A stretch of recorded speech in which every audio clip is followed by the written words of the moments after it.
Robert talking to you tonight about situational awareness, one of the fundamental components of smarter defensive driving. Where am I? What's going on? Who am I? What do I need to do to respond safely to changing traffic conditions? A few people are here. 85 is here. He says it's very cold in Maryland. My mom in southwestern Ontario also says that it is super cold. Sunny here today. I did remember to close the curtains so the sun didn't come in. Corey's here. Corey's the Bricks. Corey, Bricks for Wheels, the moderator, does an excellent job of getting up the videos I suggest you have a look at. What threw me, Corey, is that it's a different blue on the moderator tab there for you. Marion is here. Sunny Vancouver. Sunny here in Vernon. Elevator fan tuning in from Monticello, Indiana. And yes, my mom, I was saying, not only Maryland and Pennsylvania, Ohio, Michigan, all those places are super duper cold. Montreal, Quebec, you know, sub-zero temperatures, minus 30 degrees, minus 10 degrees Fahrenheit. It is cold and they have a lot of snow. Whereas those of us on the West Coast here, we have zero, nada, nothing for winter at all. Actually, I think today it was close to 10 degrees when I went down to the dog park. So it is super duper cold. I am doing well, 85. And yourself, my friend, you staying warm there in Maryland where it is super duper cold? And so today we're talking about situational awareness, how to read traffic patterns, how to determine traffic patterns, because the driving environment that you are in, whether it's a school zone, in and around a school, industrial areas, multi-lane, urban highways with lots of box stores, that was the word I was looking for, lots of box stores and whatnot, it is going to be different traffic patterns, and you have to understand the driving environment in which you're in to be able to understand the traffic patterns and then predict the actions, actions of individual road users on the roadway. And when I'm talking about road users, everybody that is sharing road space with you. See if I can remember all these. Trucks and light cars, bicycles, pedestrians, kids on e-scooters, electric vehicles, buses, trucks, trams, trolleys, and then of course you have the fixed objects which you're also sharing road space with, and you might or may not run into them. Utility poles, traffic islands, traffic signs, trees along the roadways, bridge abutments, infrastructure, those types of things. All of these are clues to being a safer, smarter driver on the roadway and having situational awareness. The other thing we're going to talk about is mapping and tracking traffic as you're moving along a section of roadway.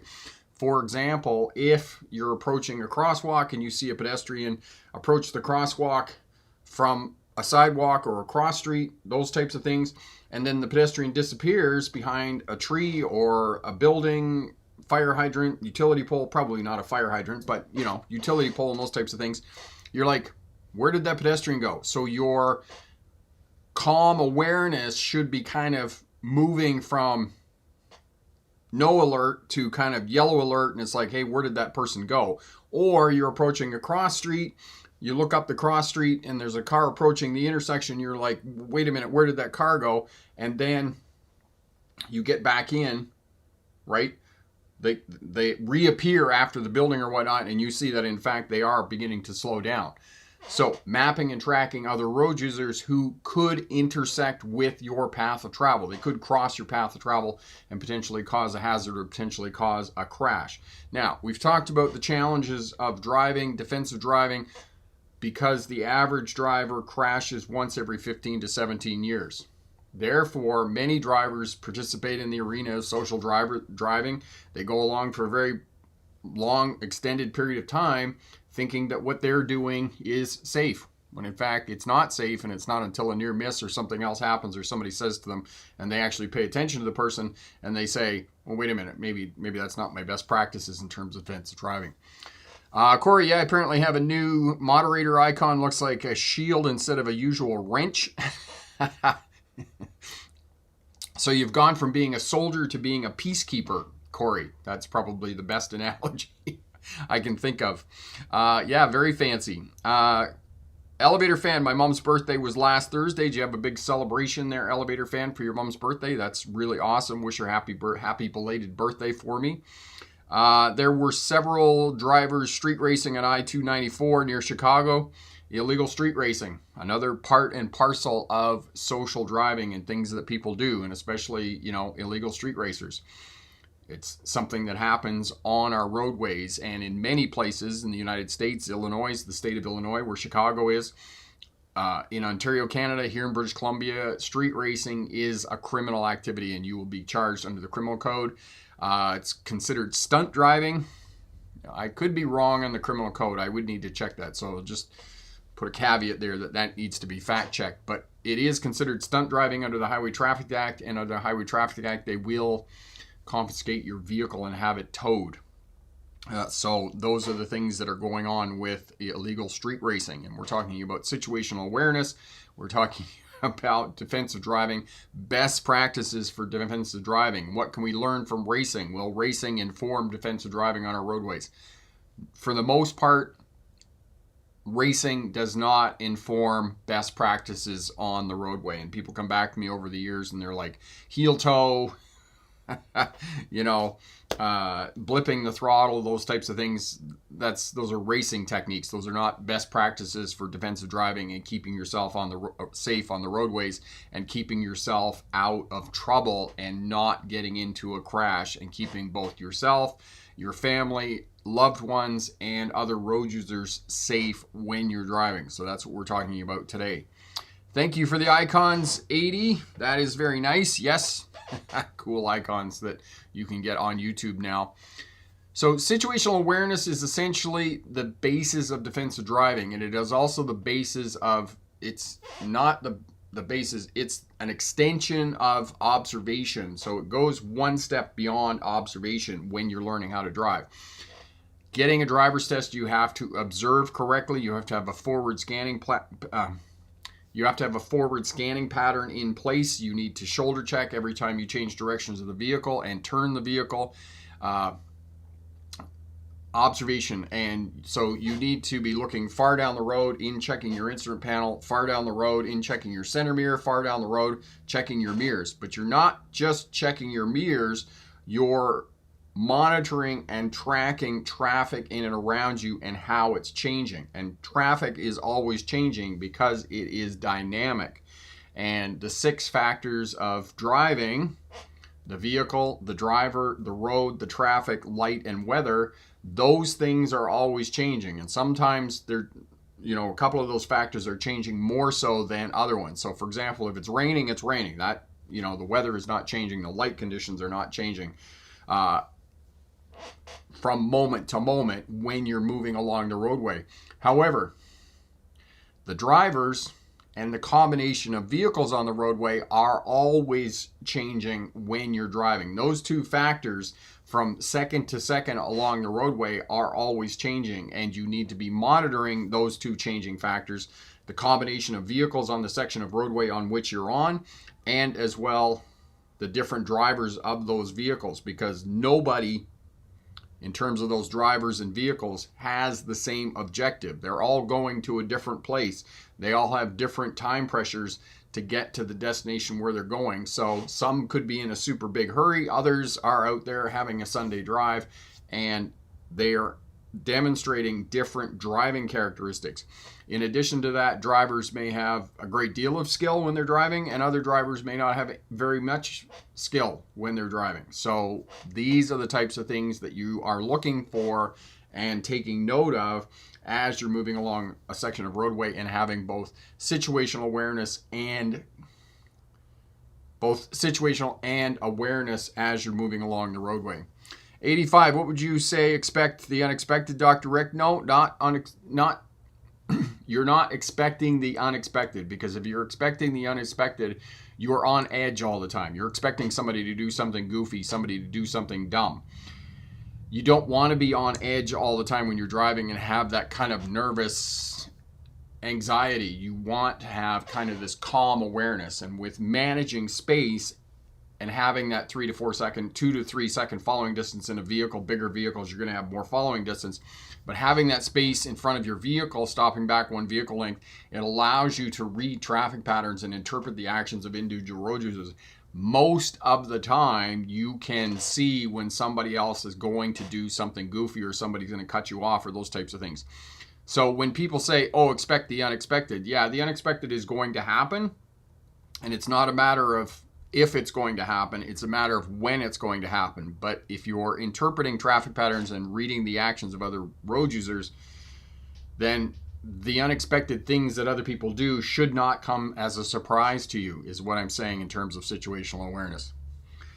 Paul, my friend, situational awareness in intersections is key to ensure you can scan every red light. Driver is stopped at the light. Yes, before moving off on a green light, you want to scan the intersection left, center, right, and then left again, because if you're going to move into the intersection and somebody runs the red light from the left, for those of us that drive on the right side of the road in the world, they're going to come from the left side, right? So it's left, center, right, left again before you move into the intersection. And oftentimes you can do that as you're moving off from the intersection to get going. But there's also a safety buffer on most traffic lights. There's a 2-second delay from the time that the other light goes red to the time that yours goes green. And that's the reason for that, is people moving through intersections. Now, what Paul just said in terms of situational awareness at intersections, yes, mostly at intersections, because more than 40% of crashes happen at intersections. It is a high risk area along the roadway.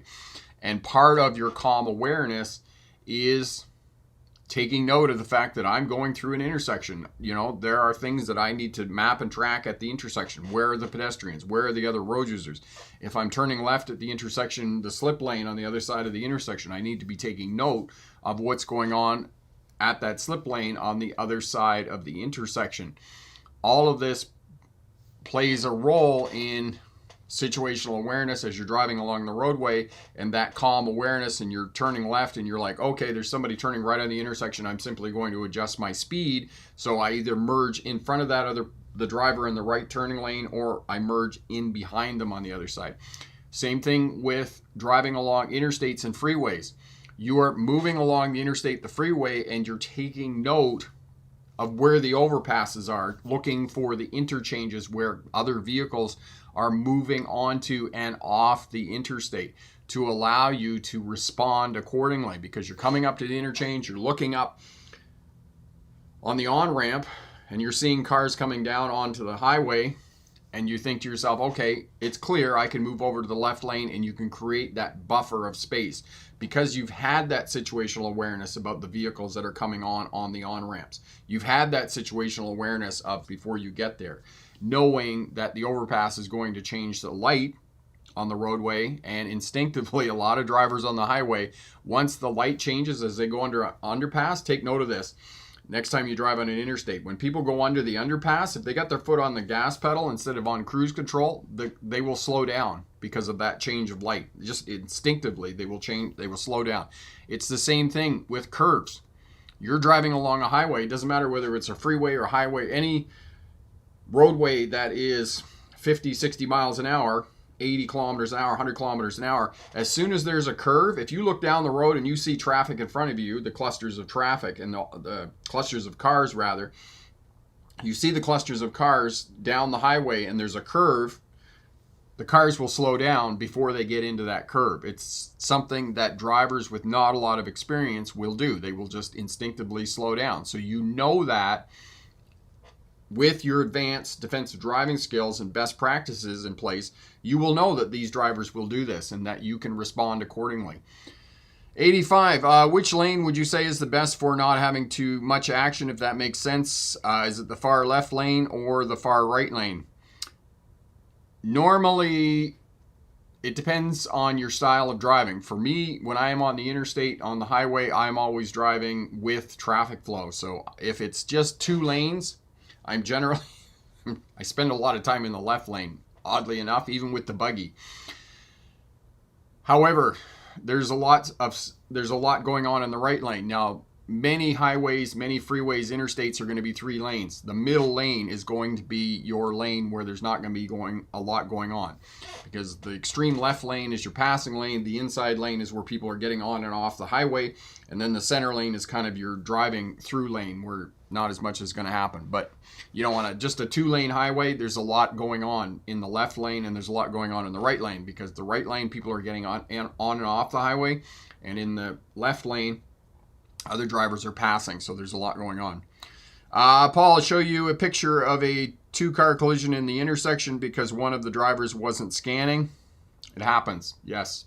Be alert at intersections. Then the other point that Paul is making here in terms of intersections, and more than 40% of crashes happen at intersections, is you need to recognize along the roadway high risk areas, and that's one of your high risk areas is intersections, because as I said, more than 40% of crashes happen at intersections. It's the same thing with interchanges on interstates and freeways. High risk areas, it's where cars are getting on and off the interstate. And in addition to that, drivers that have missed their exit, they're going along the roadway and they're like, oh my God, I missed my exit. And they're not thinking, cut off the other traffic in an attempt to get to their exit instead of going down, getting off the next exit. We know the saying for drivers, bad drivers never miss their exit. Good drivers once in a while miss their exit. So it happens when they're driving. 85, is it very expensive when you were reckless on the roadways? Yes, it is. If you get done in for stunt driving or illegal street racing, it is incredibly expensive. They tow your vehicle. You have to pay enormous fine, and I don't even know whether they repossess. Some places will repossess your vehicles and you'll never get it back. So it is incredibly expensive if you're doing that. Jacob had an 18-wheeler almost smushed my sedan while he was merging onto the freeway just recently. Not fun. I don't think he had very good situation awareness. Jacob, what were you doing when the semi-truck was merging onto the freeway? Because most semi-truck drivers, I will tell you this from experience, especially if you're loaded, they will get out onto the acceleration lane and they will put their 4-way flashers on to indicate that they are going slow, and then they will just work on getting as much speed as they can to get going. And it's up to the cars to figure out how to get out of the way, whether you're slowing down or you're speeding up to get in front of the big truck. But again, Jacob, this is probably not going to be what you want to hear, but you too lacked situational awareness, because semi-trucks are big. As you know, they're 13 feet 6 inches high. They're 102 inches wide, which is 8.5 feet wide. They're 75 feet long. They're pretty hard to miss on an on-ramp or an off-ramp. And for you coming along and seeing the big truck coming out onto the roadway, you could have slowed down, you could have sped up to get in front of them, or you could have merged over into the other lane. And we come back to the saying, you can be right or you can be dead right. So situational awareness would have prevented the 18-wheeler from doing that, because that's what they do, right? And when I drove truck, that's what I did. I get out on the on-ramp, the acceleration lane, and once I had a straight shot, because most of the time I was 80,000 pounds or more in the truck, and I had to get as much speed as I could. And you put the 4-way flashers on to indicate to other traffic, and you start trying to build speed to get out onto the interstate, out onto the freeway when you're doing that. 99, wasn't for your videos and your devotion to teaching people, I would not have gotten my license 2 years ago, and I will be eternally grateful for what you do, and wanted to say thank you. Kyle, that is very, very nice. Thank you, my friend, for your kind words. Awesome, awesome. Congratulations on getting your license. How is the driving going, my friend? Really great. So situational awareness, that's what we're talking about tonight. Thank you for the smart drivers that show up in the live stream every week. It's really great. As I said, we had a little bump in the channel here the last little while with the cold spell and the cold snap. Seems I have most of the winter driving videos on how to start your car in the cold and those types of things. But we are back to subpar performance on the YouTube channel with spring coming and whatnot. And I know that people are kind of gearing up, maybe not so much in Maryland and Pennsylvania. New York State other places like that you know, where it's still snow and sub-zero temperatures. But there are a lot of people who are getting ready to take their driver's test here in the spring and in the summertime, and we're getting some videos together to help you out with that for sure. They'll be coming on the channel tomorrow. We're talking about space management, which works in, you know, dovetails with situational awareness and keeping yourself safe on the roadways. And this is the other thing that we're doing, is giving you advanced driving skills, best defensive driving practices to put in place to keep yourself safe. And we've talked about this before in terms of driving habits. You want to, when you're learning how to drive, and if you know, even if you want to be a better driver after you get your driver's license, you need to put in place certain habits that will keep you safe when you get tired, when you get distracted, when you make mistakes. Marion sent me an email last week. She made a mistake while driving and unfortunately made a turn in front of a cyclist. I think that's what happened, wasn't it, Marion? And, you know, she felt bad about that. And you know, if you're a smart driver and you make a mistake on the roadways, you're going to revisit that and you're going to say to yourself, okay, you know, you're going to unfortunately beat yourself up and say, oh, I know I shouldn't have done that, you know, blah, blah, blah, I'm lacking skills. If you're truly a smart driver and somebody that's looking to be a better driver, you know, that doesn't make you a bad driver making a mistake. The Smith Space Cushion System, Harold Smith, who founded that system, said that most drivers on average make 2 mistakes in driving per mile. 2 mistakes. So imagine how many mistakes that is. I mean, if you're on a 100-mile journey, that's 2 mistakes per mile. That's 200 mistakes that you've made in that 200-mile journey, which is crazy to think. But, you know, as a smart driver, we look at those mistakes and we learn from those mistakes, and then we go ahead and we put in habits that will keep us safe. And going back to the point that I was talking about earlier, that the average driver crashes once every 15 to 17 years. So they can go along for a very long time and nothing happens. And it's the same thing. I have a back alley where my car is parked at my house. I back out of my driveway into that back alley every day. 98.5 times out of 100, there is nobody in that back alley when I back up. 1.5 times out of 100 times, there's somebody walking along the alley that I potentially could run into. So I have to put in place the habit that I scan and look behind the buggy every time I back up into that alley, because it just takes one time to have a crash. And it's the same thing with shoulder checking that I talk about. And I had an argument last week with somebody on YouTube. They were talking about, why do you have to shoulder check left when there's a concrete barrier there? Well, because, you know, somebody may have knocked the sign down, it's laying in the roadway, there's a transient climbing over the concrete barrier, or there's somebody on a bicycle that's trying to get up on the inside of you. Shoulder check, shoulder check, shoulder check. It's one of the driving habits that you could put in place that will keep you safe when you're driving. In addition to that, it ties directly into ABS. Always be scanning.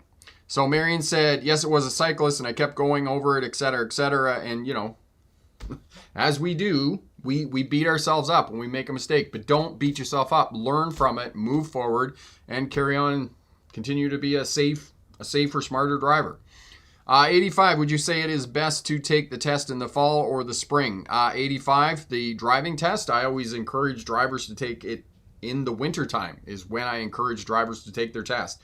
There are many reasons for taking it in the wintertime. First and foremost, there's less traffic in the wintertime. It's easier to get a driving test date. Driving examiners are less stressed in the wintertime because they have fewer driving tests, because everybody waits till the summertime and they're booked solid. It's difficult to get a test date.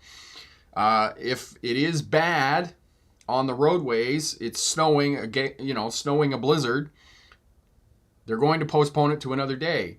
Most of the driving tests take place on main roads. The main roads are going to be clear and it's going to be just fine.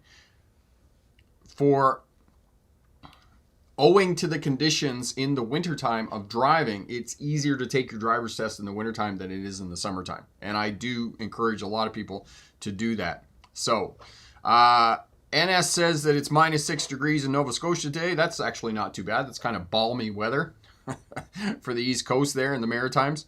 85, a lot of anxiety behind taking the test. I watch your videos for more guidance and assistance. Just, you know, as my favorite American president, FDR, Franklin Delano Roosevelt, who was the president in the United States from 1933 to 1945 when he passed away in office, there's nothing to fear but fear itself. 85, just book your driver's test, and then you have a deadline. You do the work, and then you take the test. And and as somebody said to me years ago, which was just something that really relieved anxiety for me, was that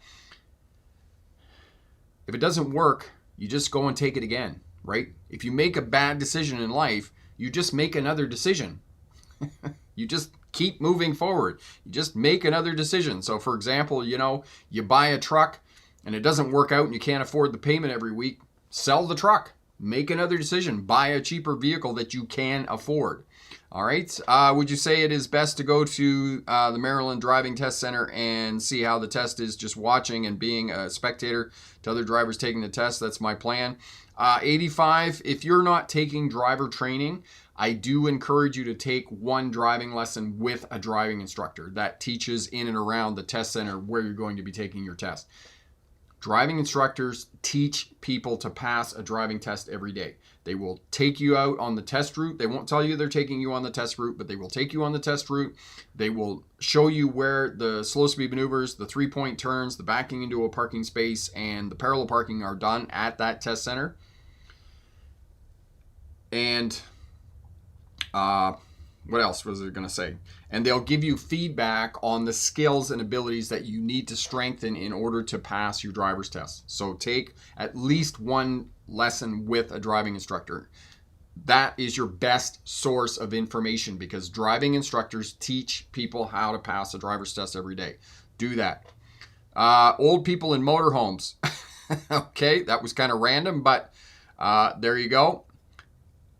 Marion, I did my test during the winter months, and it was easier than doing it in the summer, where there are a lot more traffic on the road. Yes, especially where you live, 85 there in Maryland. It's comparable to where Marion lives in Vancouver. It is just so much easier to do it in the wintertime than it is in the summertime, because as Marion said, less traffic, examiners are more relaxed. And in addition to that, if you have snow on the roads, the test is less exact. Parallel parking, for example, with snow, you don't have to be 6 to 8 inches from the curb as you do in the summertime. You just have to get in behind the car in front of you. And you don't have to stop at the correct stopping position at intersections. So a two-way stop sign, you don't have to come up and stop at the stop line and then creep forward until you can see, stop again, give way to the traffic on the crossroad. You just have to come up, stop behind the sidewalk, and then creep out until you can see, and then proceed. So take it in the wintertime. Take your driving test. All the smart drivers that are watching now, watching on the replay, take your driver's test in the wintertime. Don't postpone it till the summertime, all right? It is so much easier. Paul, my message for Marion: I suffered 18 years with a license suspension. I know what you're going through with that mishap. Yes. Yeah, that's a long time for a license suspension. But unfortunately it happens, and you get back to driving, and we move on, and we become safer, smarter drivers on the roadway. Awesome. All right, let's get through the presentation here. 10 or 12 minutes with the presentation. We'll come back after the presentation. We'll spend the remainder of the hour answering questions, helping you to pass a driver's test, become a safer, smarter driver.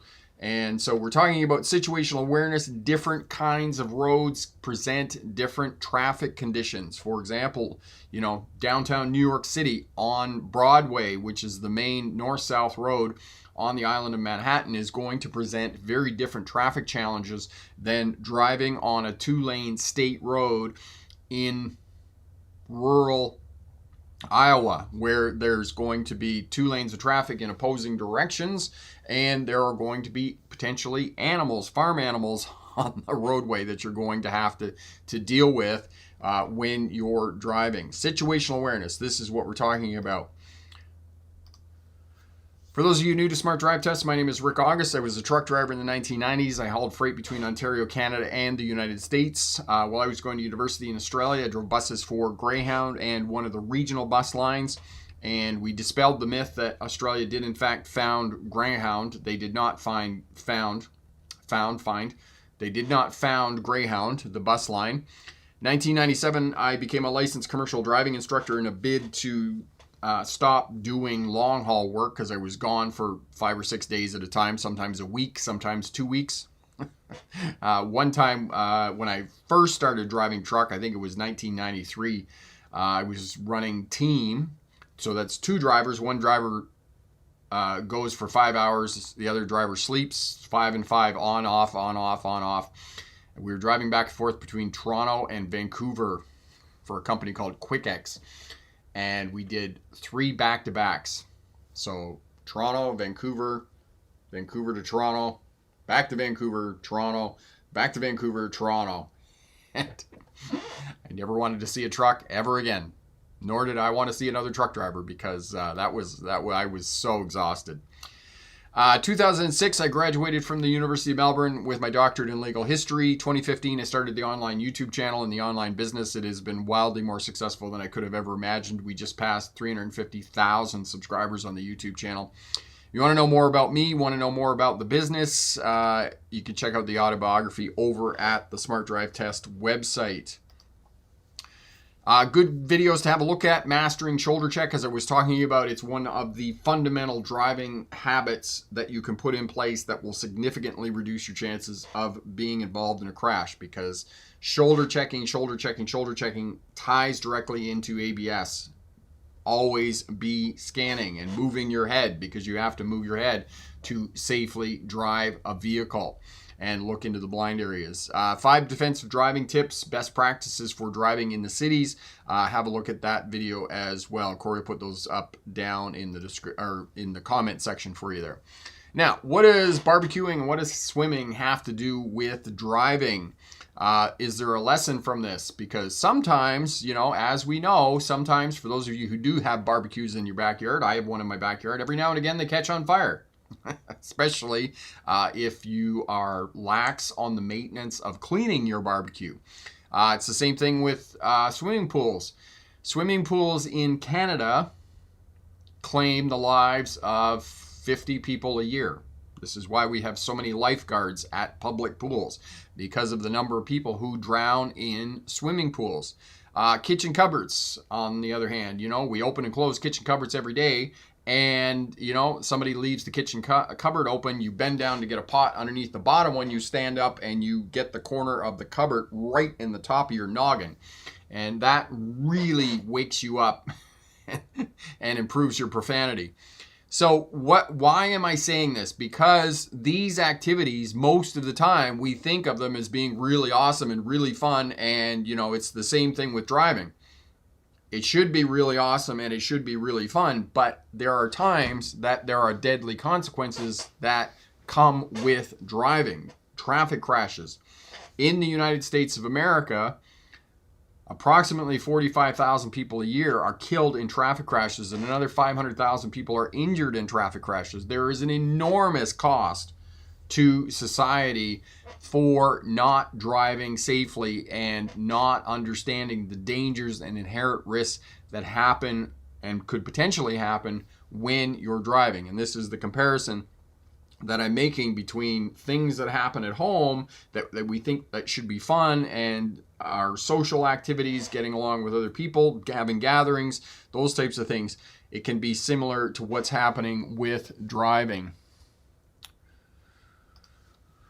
Okay, priorities when driving. When do you have to pay attention? Because driving does ebb and flow. There are times that you can just shut your head off, listen to the music, drive down the highway, and nothing's going to happen because there's no other traffic and those types of things around. But there are other times that you need to really pay attention.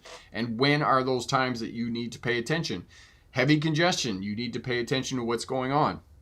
You need to maintain that following distance in front of your vehicle. Intersections. More than 40% of crashes happen at intersections. These are high-risk areas. And not only that, this is the place along the roadway where you are most likely to encounter vulnerable road users who are going to come back out in spades as we get into the better, nicer weather of summertime. E-scooters, electric vehicles, bicycles, pedestrians, those types of road users, and they are vulnerable road users. If you look at traffic deaths in high-income countries in the world, vulnerable road users make up 25%, 1/4 of traffic fatalities. So generally, when they get into a crash with a car, they generally get killed. And this is why in many cities in the world, we are reducing traffic speeds to 20 miles an hour, because at 20 miles an hour, the chances of a pedestrian surviving a crash are 80%. Whereas once the speed starts to climb up to 40 miles an hour, the chances of a pedestrian surviving that crash are less than 20%. This is why we are reducing urban speeds. This is why we're reducing speeds within cities, to increase the chances of pedestrians surviving a car crash. Okay, so situational awareness. What is the traffic on the roadway doing? What is the environment? And I'll talk more about environments here, different environments. Situational awareness allows you to read traffic patterns and potentially interpret the actions of individual road users. One of the most prominent traffic situations is an emergency vehicle, especially a police officer, or a crash with emergency vehicles stopped on the roadway. You will see traffic slowing down to move around the crash in the emergency vehicles, but also in the opposing lane of traffic, whether it's an interstate, a 2-lane highway, or an urban roadway in the city. People on the other side are going to slow down, and they're going to have a rubberneck. They're looking over at the other side of the roadway to see what's going on in the traffic crash. Not that they're ever going to see anything, but they're still looking over there to try and figure out what's going on and what's happening. So if you see lights along the roadway and it's a police officer or emergency vehicles stop for some sort of an emergency, know that the traffic in front of you is going to slow down, and that you need to be slowing down and paying attention to what's going on as well to traffic. Because if you're having a rubberneck and you're gawking at what's going on the other side of the roadway, I can almost guarantee you that the traffic in front of you is going to be slowing down. All right, smarter defensive driving, social driving. You've heard me talk about this before. The number one tenet of social driving is that everybody else on the roadway is a knucklehead. I'm a good driver. It's the other guy that needs to change, not me. I don't need to be changing. So social driving, and the tools in your toolbox for putting in place best practices, best defensive driving practices, are space management, speed management, observation, and communication. If you can put those 4 tools in place and have the 2 to 3 second following distance in a car, more in a bigger vehicle, stopping back in traffic 1 vehicle length, observing, shoulder checking, having speed management to control space in and around your vehicle, in front of your vehicle especially, and then communicating effectively with other traffic on the roadways. And the way that we communicate with other traffic, the position and speed of our vehicle on the roadway. And I was thinking about this the other day in terms of a vehicle that didn't even signal as they were coming up to an intersection, and then they got to the intersection and they were slowing down, and I was behind them, and then they turned right at the intersection. I wasn't surprised that they turned right at the intersection, because everything about the position and speed of their vehicle indicated to me that they were going to turn at the intersection, because they were slowing down, and they were slightly, ever so slightly, creeping to the right side of their lane, which indicated to me that they were going to turn right, even though they didn't signal. So next time you get upset about other drivers not signaling, just think to yourself, okay, what happened to the vehicle in front of me before they turned or they did something else unpredictable? Because in many instances, the speed and position of the vehicle in front of you, if you pay attention to it, it will indicate to you what that driver is going to do without any signals or lights. Signals and lights, horn, eye contact with other road users, especially pedestrians, vulnerable road users, cyclists, kids on e-scooters, those types of things, and then hand gestures. So generally eye contact and hand gestures go hand in hand. So if you're slowing down, waiting for a pedestrian to go across on a crosswalk, and they're kind of hesitating because they're not sure whether you're going to stop or not, you can get eye contact with them, and then you can wave them across when you get your vehicle stopped. MIT, mapping intersections, tracking road users. This is what Paul was talking about earlier, and we've mentioned this a couple of times about more than 40% of crashes happen at intersection. And in addition to that, intersections are the place where you're most likely to encounter vulnerable road users. Map and track the intersection as you're approaching. What kind of an intersection is it? Is it a simple crossroad? Is it a roundabout? Is it a T intersection? Is it a Y intersection? Is it a roundabout with 4 roads coming into it? Or is it a roundabout with many, many more junctions coming into that roundabout? Where are the cars in the roundabout? Where are the pedestrians? Where are the cyclists? The other traffic in and around that intersection, mapping and tracking the road users that could potentially cross your path of travel as you're moving through the intersection or you're turning at that intersection. Are you alert to any changes that are going to happen? And, somebody was talking to me a couple of weeks ago. They were in the roundabout. They got sideswiped in the roundabout. And they're like, well, I had no idea where that person came from. And of course, I don't say anything unless I'm asked my opinion about these types of things. But there's only 4 points. There's only 4 places that somebody could come into an intersection. So I'm always a bit confused and don't understand when people say to me, I don't know where they came from. Well, there's only 4 points on a roundabout. How do you not, did you not scan and map those 4 points on the roundabout before you went in?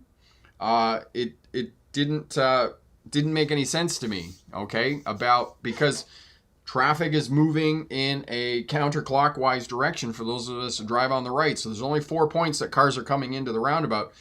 Did you not map and track the cars at the roundabout? Were you distracted? Were you not paying attention? Did you not understand the high risk area that you're now approaching as you're driving your vehicle? 85, I wasn't given the whole story. No, I wasn't given the whole story. And generally, I'm not. As a traffic safety expert, I'm generally not given the whole story. You're absolutely right. Okay, where am I sitting in traffic, driving on the highway? Am I passing? Or are you, as a new driver, still learning to determine gap and keeping yourself safe? The other interesting part of driving, or not the other interesting part of driving, the other, how do I explain this? The other speed relationships, okay, is a fundamental component of driving. And I've never seen it talked about in driver education or engineering. But we know when we're driving along a highway, for example, and we look in our rearview mirror, we can see a car coming up behind us. We know that that car is going faster than us. Same thing if we look in the out the front windshield and we're scanning traffic in front of us and we're gaining on another vehicle, the space between our vehicle and the vehicle in front of us is getting smaller. We know that we're driving faster than that vehicle in front. So you need to understand relationships in speed and movement as you're driving along a section of roadway. And by understanding those relationships in speed, you can anticipate your movement and respond accordingly to changing traffic conditions. So when I'm talking about changing traffic conditions, I'm not just talking about approaching an intersection and somebody in front of you is making a right turn. I'm also talking about you responding to changes in speed as you're moving along a highway. And the best example of this is on an interstate when you're, say, for example, on cruise control and you're mapping and tracking other cars on the interstate as you're driving along and you're on cruise control on a steady speed. You can look ahead and you go, okay, I'm gaining on that vehicle. I'm going to move out to the other lane. I'm going to pass. Okay, I'm in the passing lane. I'm sitting in the left lane. I'm looking in the mirrors. I'm watching. There's another vehicle coming up behind me. They're gaining on me. Okay, I get past this car. I'm moving back into the lane to let that other vehicle go past me. This is what I'm talking about in terms of relationships in speed and how your vehicle kind of does that Tetris thing as you're moving along the roadway in kind of a linear line, as opposed to the game, where it's just game over and you start again. It's not like that with driving. You have a crash. All right, driving environments. I talked about these in the introduction. Residential areas, industrial areas, parks and schools, multi-lane city roads, school areas. I think I got schools there twice. Yes, parks and schools. Two-lane city roads, so suburban areas, those types of things. Freeways and interstates. Rural country roads, where most fatalities happen is on rural country roads, two-lane state roads. These are the places where most traffic crashes happen. Towns and villages. Of course, you come into the town or village off the rural road, right? And it's got 30 miles an hour, starts now. And that's, generally where the police officer sits, right there in that transition. So get your vehicle slowed down before you get to that 30 mile an hour zone. Different environments are going to create different kinds of traffic patterns. For anybody that's been in Vancouver, going to the ferry down on River Road there during the week, truck traffic, semi-truck after semi-truck after semi-trucks. There's just scores and scores and scores of them. So you're going to be in truck traffic, and it's going to be a different driving environment than if you are downtown in a large metropolitan area.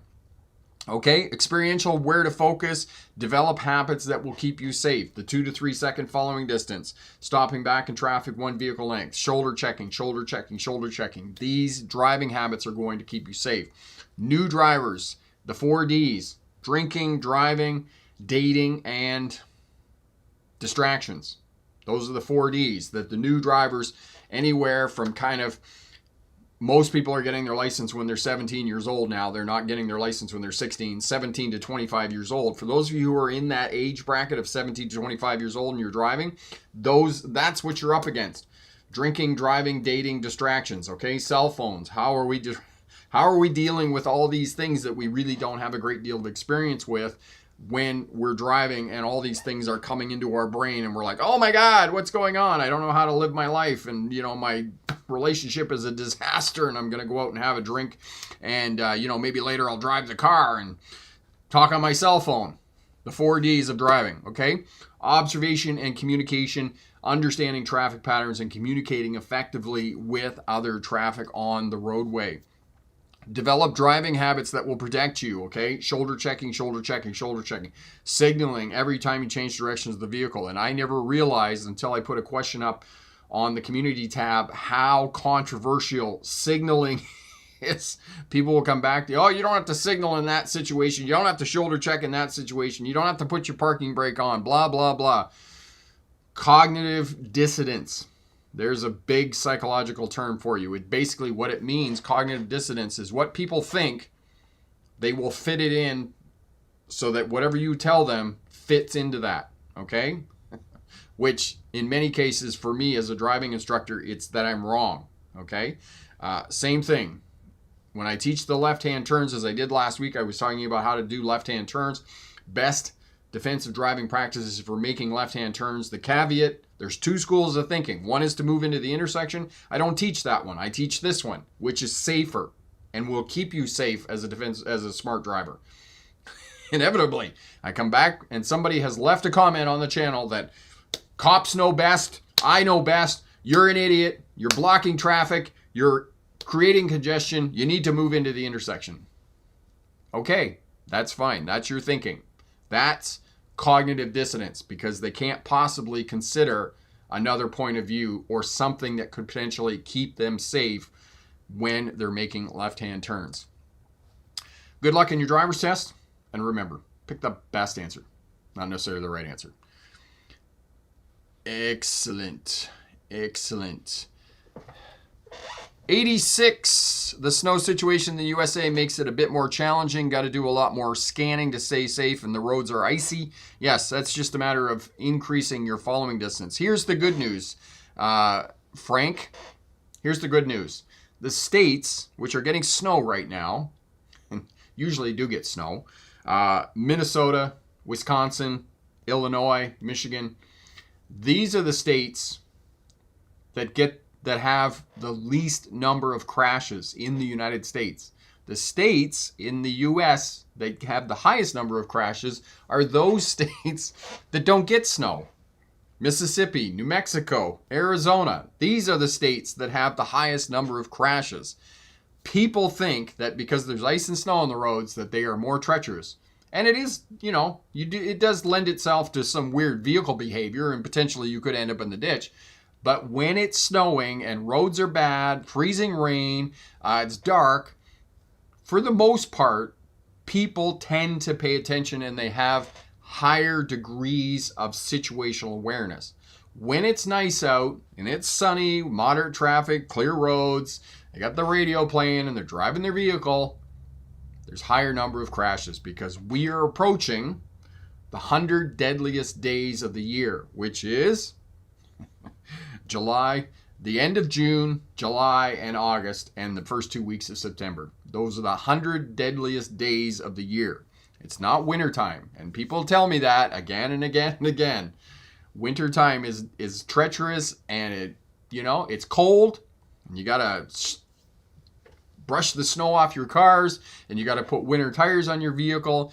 But if you implement some decent driving skills, you're going to be just fine in the wintertime. And this is the other reason that I encourage new drivers to take your test in the wintertime, because it's safer in the wintertime because other drivers are paying attention to what's going on. Whereas in the summertime, they're not, because they don't have situational awareness, because they think everything is fine and they're not in tune with the amount of risk that goes on our roadways. 85, why do you argue with them? They want to be right. 85, no, I don't argue with them for the most part. But I've been doing this a long time now, and when people come back and say that to me, it amuses me. It amuses me. Because the bottom line is, I'm just trying to help you out. I'm trying to make you a better driver. I'm trying to make you a safer, smarter driver. I'm trying to give you information, techniques, and skills that will make you a safer, smarter driver. And if you don't want to take on what I say, okay, have a nice day. It's awesome.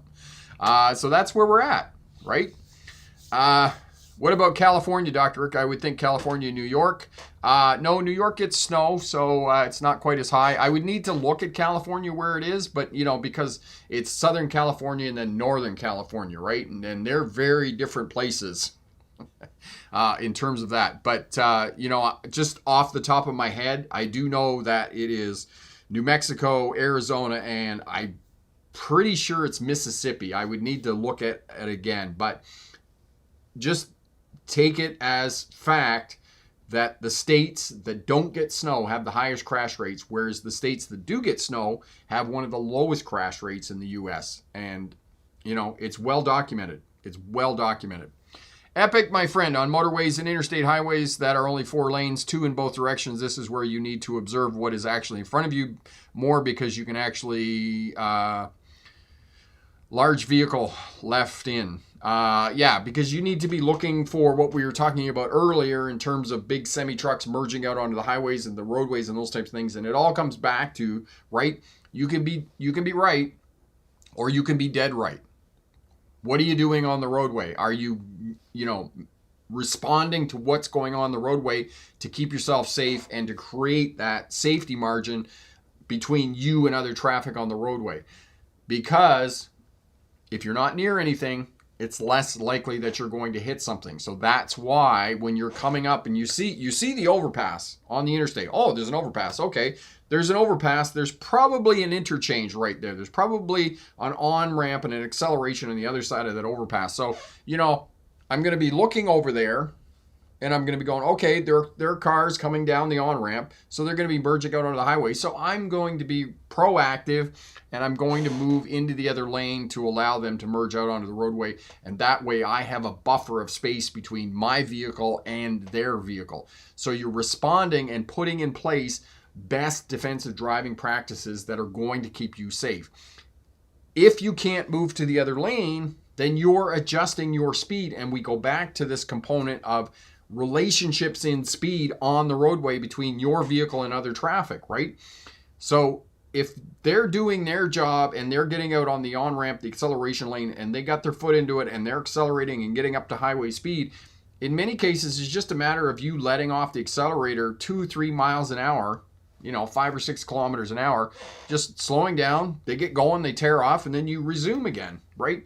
In many instances, if you're on cruise control on the freeway, it's just a matter of canceling the cruise for 3 or 4 seconds. The car slows down, the other car gets out onto the interstate, and then you resume and you carry on with your life.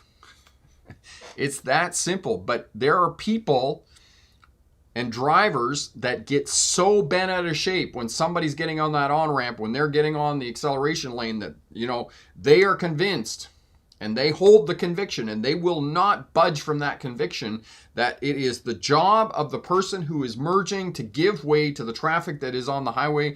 And I am on the highway, and I do not, in any situation, have to slow down or move over. That is not my obligation. But again, as you know, it doesn't matter who's right and who's wrong if you are in a crash. If you are in a crash, hopefully you don't die. Hopefully you don't get injured. Hopefully you don't sustain soft tissue damage that is going to plague you for years and years and years. And then what are you going to do for transportation? Because now you don't have a car. Now you have to find another vehicle, right? Because you've wrecked your vehicle. They towed it away.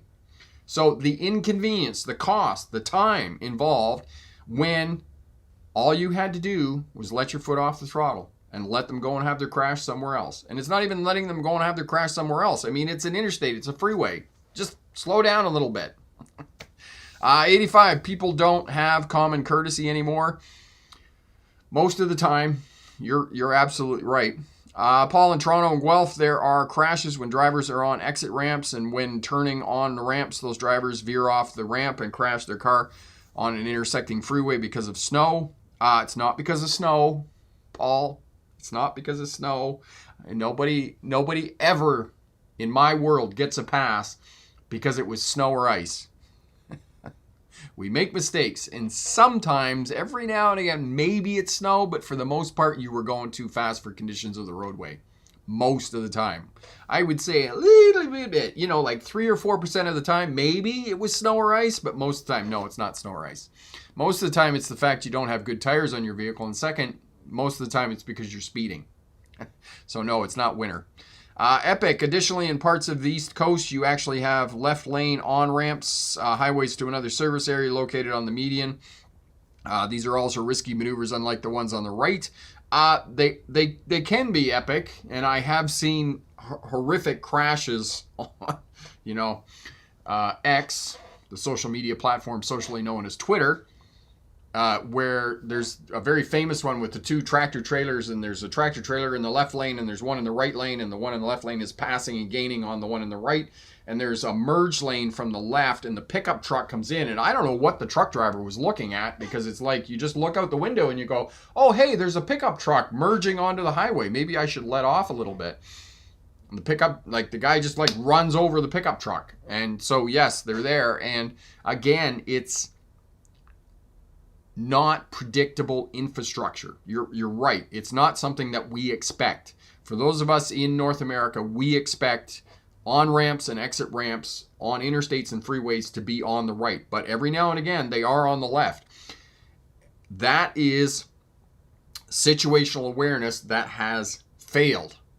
That is not situational awareness at all, because when you're driving along the interstate, there are all kinds of signs that give you notice of what's going on and how the roadway is changing. Not to mention, in addition to the traffic signs that are telling you what's going on with the roadway, there's also infrastructure, right? Lane markings. You can see the lane markings. The lane markings change as you come up, because now, instead of a solid fog line, you now have continuity lines, which are half as long and twice as wide as normal road markings. And those indicate to you that the lane you're in is either going to exit or end. So you look over there and you see the vehicle and you're like, oh, wait a minute, they're in a lane. There's a continuity lines. Their lane is either going to exit or end. So I need to help them out and do something.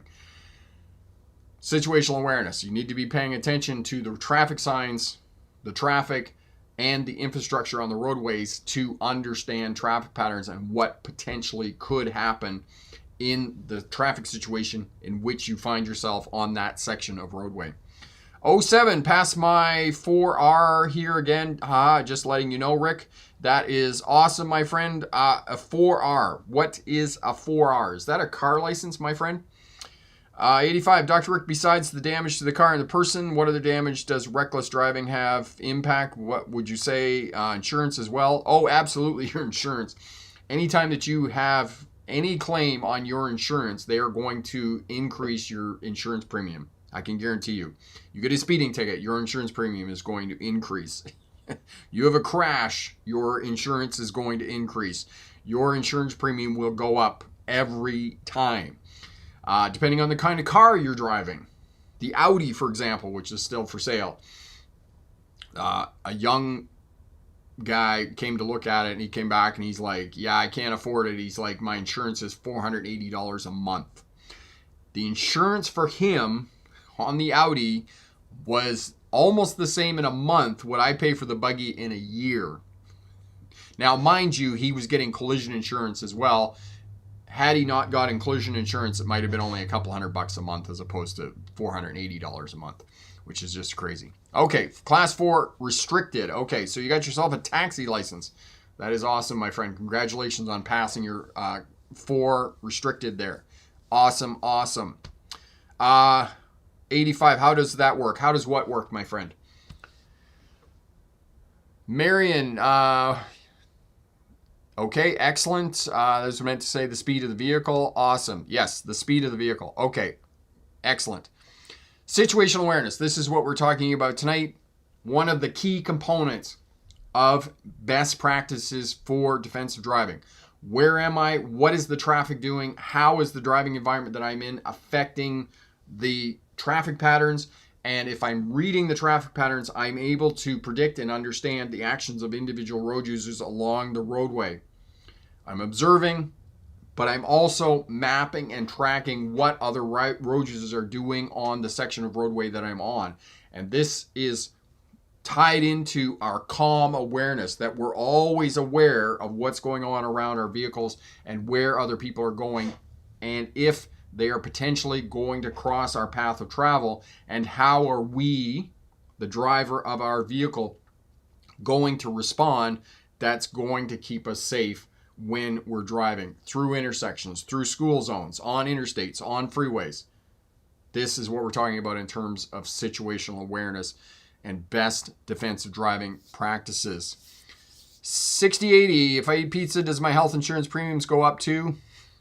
Maybe not your health insurance, but your life insurance might if you're, consuming, maybe 10, 12 pizzas a week. 85, when you get a speeding ticket and the insurance company, if you get a speeding ticket, how does the insurance company know? Because you have a driver's abstract and the insurance company has access to your driver's abstract. Everybody has one. The Department of Transport, the DOT, keeps track of your driving record. All right. Excellent. Thank you so much for everybody for being part of the Smart Driver community. Thank you so much for your questions. Awesome, awesome. If you have questions, you're watching now or you're watching in the replay, leave me a comment down in the comment section and try to check those most days. All the best, and remember, pick the best answer, not necessarily the right answer. Have a great night. Bye now.